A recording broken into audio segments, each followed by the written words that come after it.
মৃত্যু এক অনিবার্য বাস্তবতা, চিরন্তন বাস্তবতা। এটা গ্রহণ করতেই হবে। হাসলেও মরতে হবে, কাঁদলেও মরতে হবে, সুখেও মরতে হবে, দুঃখেও মরতে হবে।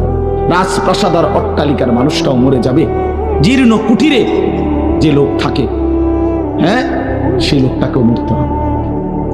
জীবনে কোনোদিন দুঃখ দেখে নাই যে সেও মরে যাবে, জীবনে কোনোদিন সুখ দেখে নাই যে সেও মরে যাবে, সব মরে যাবে। এটাই সত্য, এটাই বাস্তবতা। অতএব মৃত্যু এক অনিবার্য বাস্তবতা, এটা গ্রহণ করতেই হবে। দোস্ত, রাগ করেন না, একটা শক্ত কথা বলি, একটু শক্ত হইল মাফ করে দিয়েন। শুধু শুক্রবারে 2 রাকাত জুমার নামাজ পড়ে সালাম ফিরাইয়া বাইর হইয়া যে যান, আর যে 1 সপ্তাহ আসেন না আপনি নাফরমান, এই 1 সপ্তাহের তো খবর নাই। ওই শুক্রবারের 2 রাকাতেরই কি দশা, এটা কি বুঝুন? আমরা শুক্রবারের 2 রাকাত তো কিচ্ছু হয়েছে না করার দিন, কারণ এই 2 রাকাত গ্রহণ হইলেও তো আসরের নামাজ পড়তে মন চাইতো। তাহলে আপনার নামাজের দশা কি?